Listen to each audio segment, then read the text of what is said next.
Bienvenidos al canal educativo de la Escuela Militar de Medicina de México.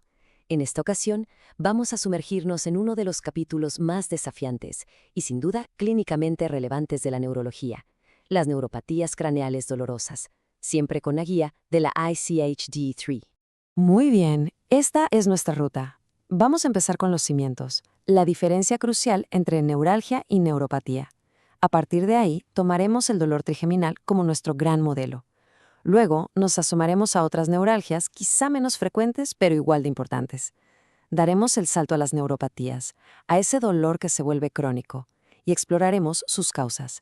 Finalmente, ataremos todos los cabos para ver cómo aplicar este conocimiento en la práctica clínica. Así que, sin más, empecemos. Todo comienza justo aquí.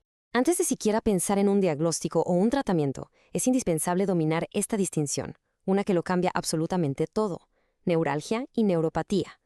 No son sinónimos, y tener claro este concepto es de hecho el primer y más crítico paso para poder ayudar a quienes padecen estas condiciones. Pensemos en la neuralgia como un cortocircuito en un cableado eléctrico. La definición que nos da la ICHD-3 es perfecta. Habla de paroxismos, de ataques de dolor que surgen de la nada. La descripción del paciente es casi siempre la misma: una descarga eléctrica, un latigazo, brutalmente intenso pero muy breve. Y lo más desconcertante, ¿verdad?, es que un estímulo tan inofensivo como el viento en la cara o el simple acto de afeitarse puede ser el detonante. Y después de la tormenta viene una calma, un periodo refractario en el que el nervio, por así decirlo, se reinicia. Ahora cambiemos de perspectiva por completo. Si la neuralgia era ese cortocircuito, la neuropatía es más bien como un cable dañado, un cable que está constantemente enviando una señal de error, una señal de dolor. Aquí no hay ráfagas. El dolor está ahí, persistente. Los pacientes lo describen como una quemazón, como miles de agujas, una sensación opresiva que simplemente no se va.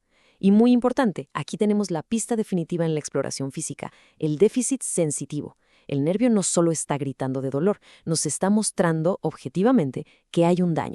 Esta tabla es, en esencia, nuestro mapa de diagnóstico diferencial. De un lado, la neuralgia, paroxística, eléctrica, con zonas gatillo muy específicas y clave, un examen neurológico normal entre crisis.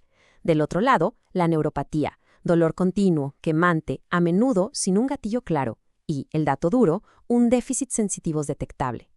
Tener este esquema mental claro frente al paciente es, sencillamente, fundamental.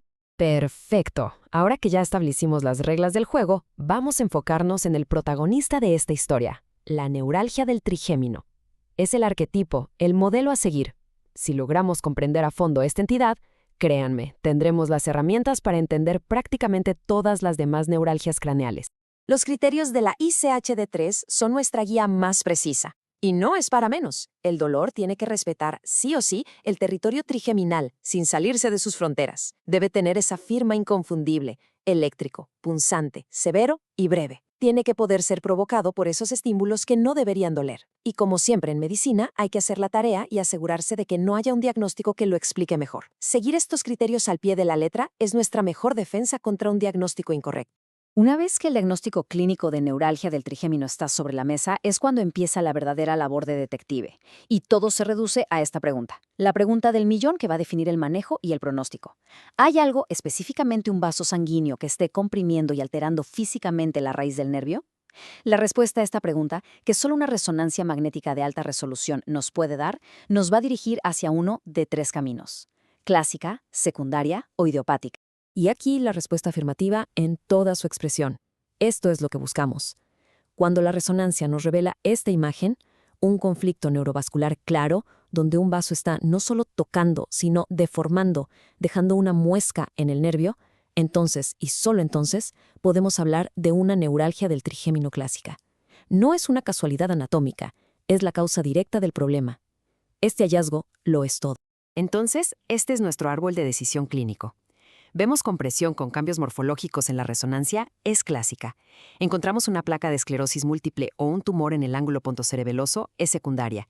Y si la resonancia está impecable, sin compresión ni otras lesiones, nos quedamos con el diagnóstico de idiopática. El mensaje es claro: la resonancia magnética no es opcional, es una pieza absolutamente obligatoria en este rompecabezas diagnóstico.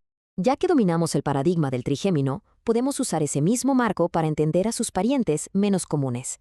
El mecanismo, ese cortocircuito, es idéntico. Dolor paroxístico, breve, provocado. Lo que cambia, claro, es la localización y los nervios implicados. Son entidades más raras, sí, pero para el paciente que las sufre son igual de devastadoras. La clave aquí, como ven, es la geografía del dolor. Para la neuralgia glosofaríngea, el epicentro está en la garganta, en la base de la lengua, y se dispara con actos como tragar, toser o bostezar. En la del nervio intermedio, todo ocurre en la profundidad del oído. Lo verdaderamente fascinante es que, a pesar de que la ubicación y los detonantes son completamente diferentes, la calidad del dolor, esa descarga eléctrica, es un calco de lo que ocurre en la neuralgia del trigémino. Muy bien, ahora hagamos un giro completo. Vamos a dejar atrás esos ataques fulminantes para entrar en el terreno del dolor crónico, del dolor persistente. Vamos a hablar de neuropatía. Aquí el problema ya no es un nervio hiperexcitable, sino un nervio que ha sufrido un daño y que, como consecuencia, envía una señal de dolor de forma incesante. Pongámoslos frente a frente, en el mismo territorio del quinto par. A un lado, la neuralgia. Relámpagos de dolor con un examen físico normal entre los ataques. Al otro, la neuropatía.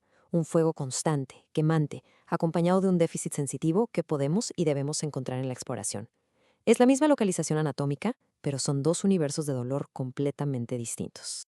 Y una de las causas más frecuentes de este daño nervioso es un viejo conocido, el virus de la varicela zóster. Después de la primoinfección en la infancia, el virus no se elimina, se acantona en nuestros ganglios sensitivos. Se queda ahí, latente, como un ejército dormido esperando una baja en nuestras defensas para lanzar su contraataque. Y este es el momento del ataque. El virus se reactiva, viaja a través del axón y provoca una neuritis aguda, una inflamación brutal que conocemos como herpes zóster. El problema es que a veces, mucho después de que las vesículas en la piel han sanado, el daño al nervio persiste. Y si ese dolor neuropático se mantiene por más de 3 meses, el diagnóstico cambia. Ya no es zóster agudo, es neuralgia posherpética, una de las neuropatías más temidas por su severidad y su resistencia al tratamiento. Y para ir cerrando, nos adentramos en lo que podríamos llamar la zona gris del dolor facial.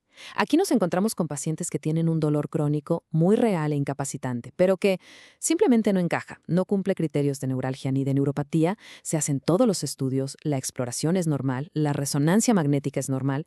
Entonces, ¿qué está pasando? Pues aquí tenemos dos de los grandes enigmas en este campo. Por un lado, el dolor facial idiopático persistente, un dolor diario, mal localizado, que no respeta ninguna distribución nerviosa conocida. Y por otro, el síndrome de boca ardiente, una sensación de quemazón oral insoportable, pero cuando examinamos la boca, la mucosa se ve perfectamente normal. En ambos casos, el diagnóstico es de exclusión. Llegamos a él solo después de haber descartado metódicamente todo lo demás. Bueno, ha sido un recorrido intenso a través de un tema complejo. Así que ahora vamos a hacer una pausa para destilar todo lo que hemos visto en mensajes clave, en puntos prácticos que nos podamos llevar a la consulta. El algoritmo mental que deberíamos seguir es este. Primero, ¿el dolor es en ráfagas o es continuo? Esto nos sitúa en el universo de la neuralgia o en el de la neuropatía. Si es neuralgia, el modelo a seguir es el del trigémino. Sin importar el patrón, la resonancia magnética es obligatoria para buscar causas estructurales.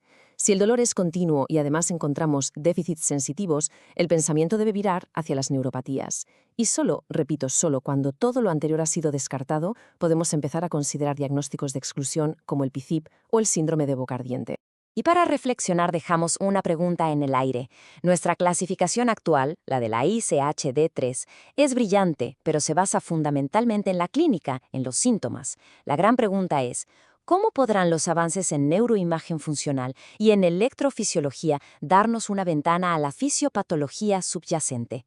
Quizás en el futuro estos avances nos permitan reclasificar estos dolores y, lo más importante, desarrollar tratamientos verdaderamente dirigidos a la causa. Este video fue producido por el general de brigada médico cirujano Humberto Carrasco Vargas. Muchas gracias por su atención. Toda la base conceptual de esta revisión proviene, por supuesto, de la tercera edición de la Clasificación Internacional de Cefaleas, publicada en Cefalalgia. Para cualquiera que desee profundizar, este documento es la referencia indispensable.